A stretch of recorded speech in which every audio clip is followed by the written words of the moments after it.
ನಮ್ಮ ಅಮ್ಮತ್ತು ಕೂಡ ನಿಂತ ನೋಡಿಲ್ಲ ಅಂತಾರೆ.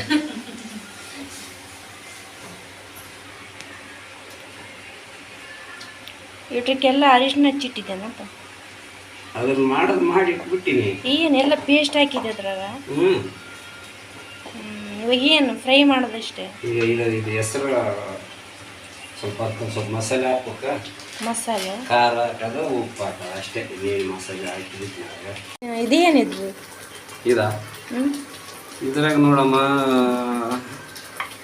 ನಿಂಬೆಹಣ್ಣು ಹಾಕಿನಿ, ಆಮೇಲೆ ಅಲ್ಲ ಪೇಸ್ಟ್, ಮತ್ತು ಕಸಕಾಸಿ, ಮೆಣಸು, ಚಕ್ಕೆ ಮಸಾಲೆ ಎಲ್ಲ ಹಾಕಿನಿ ನೋಡಮ್ಮ. ಚಕ್ಕೆ ಮಸಾಲೆ ಹಾಕಿನಿ, ಆಮೇಲೆ ಧನ್ಯ ಪುಡಿ ಹಾಕಿನಿ, ಅಲ್ಲ ಪೇಸ್ಟು, ಚಕ್ಕೆ ಮಸಾಲೆ, ಖಾರ, ಆಮೇಲೆ ಧನ್ಯ ಪುಡಿ, ಕಾಳು ಮಸಾಲೆ, ಧನ್ಯ ಪುಡಿ, ಕಾಳು ಮಸಾಲೆ, ಕೊಬ್ಬರಿ ಪುಡಿ, ಮೀನದ ಪುಡಿ, ಆಮೇಲೆ ಕೋರಿ, ಚಿಲ್ಲಿ ಪೌಡ್ರ, ಏನು ಮಾಡ್ತದೆ ಧನ್ಯ ಚಿಲ್ಲಿ ಪೌಡ್ರ,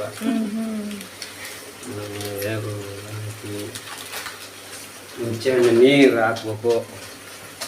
ಹುಂಚೆಹಣ್ಣು ನೀರು ಹಾಕ್ತೀನಿ. ಮತ್ತೆ ಇದರೊಳಗೆ ಮೀನ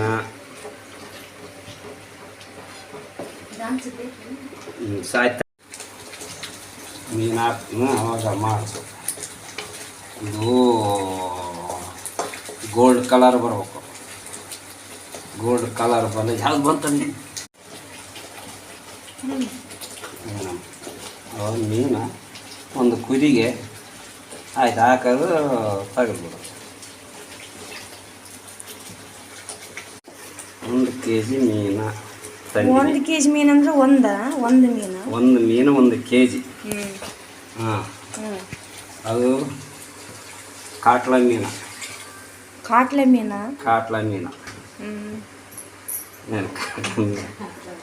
ಏನಮ್ಮ ಸ್ವಲ್ಪ ದಿನ ಸ್ವಲ್ಪ ನೀರು ಕೊಟ್ಟು ಕಾಟ್ಲೆ ಮೀನ ತಂದು ಸ್ವಚ್ಛ ತೊಳೆದು ಕೇಸಿ ಚೆನ್ನಾಗಿ ತೊಳೆದು ಕೇಸಿ ಅದಕ್ಕೆ ಹಿಟ್ಟು ಹಾಕಿ ತೊಳೆದು ಆಮೇಲೆ ಉಪ್ಪು, ಖಾರ, ನಿಂಬೆಹಣ್ಣು, ಅರಿಶಿಣ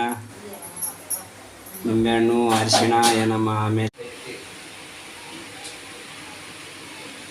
ಚೆನ್ನಾಗಿ ಎಗ್ ಸಾರು ಕುಡಿತಾ ಇದೆ. ಎಗ್ ಹಾಕೋದಷ್ಟೇ ಬಾಕಿ ಇದೆ. ನಾಟ್ ಎಗ್, ಫಿಶ್ ಹಾಕೋದಷ್ಟು ಬಾಕಿ ಇದೆ. ನೋಡಿ, ಚೆನ್ನಾಗಿ ಫಿಶನ್ನು ಫ್ರೈ ಮಾಡಿ ಇಟ್ಟಿದ್ದಾರೆ ನನ್ನ ತಂದೆಯವರು.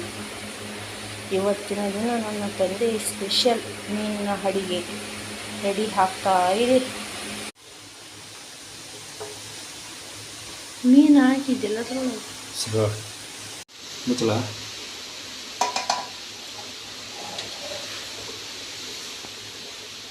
ಎಷ್ಟೊತ್ತು ಮುಚ್ಚಿದೆ? ಸ್ವಲ್ಪ ಒಂದು ಹೀಗೆ.